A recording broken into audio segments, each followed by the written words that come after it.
लाली से लाली चुरा के तेरा होठ लगे हैं गुलाब।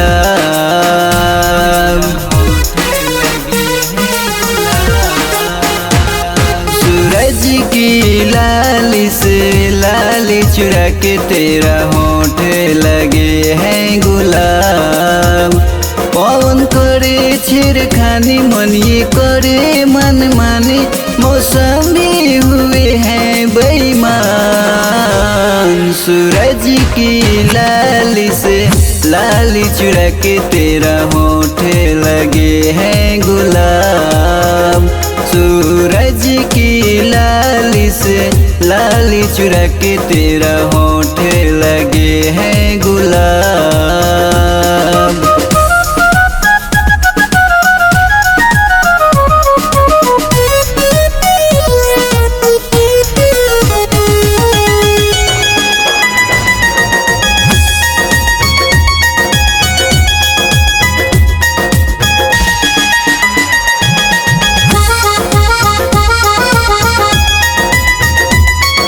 धड़कन को तुम धड़काने लगी हो, सांसों की सरगम में आने लगी हो, सांसों की सरगम में आने लगी हो। धड़कन को तुम धड़काने लगी हो, सांसों की सरगम में आने लगी हो।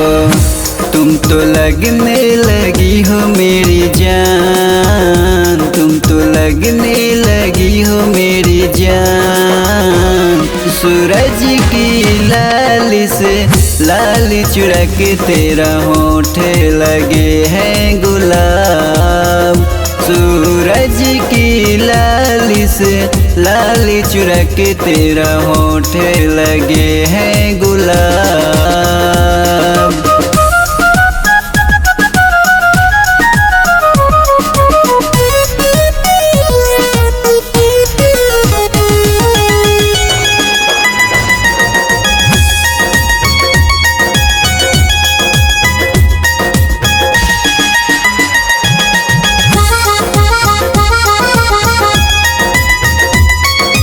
जन्मों जन्म तुझे अपना बनाया, ख्वाबों की फलकों पे तुझको बसाया,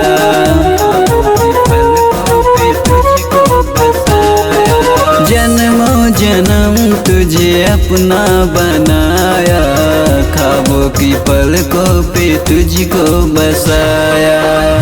याद दुनिया करेगी मेरा प्यार, याद दुनिया करेगी मेरा प्यार। सूरज की लाली से लाली चुरा के तेरा होठ लगे हैं गुलाब। सूरज की लाली से लाली चुरा के तेरा होठ लगे हैं गुलाब।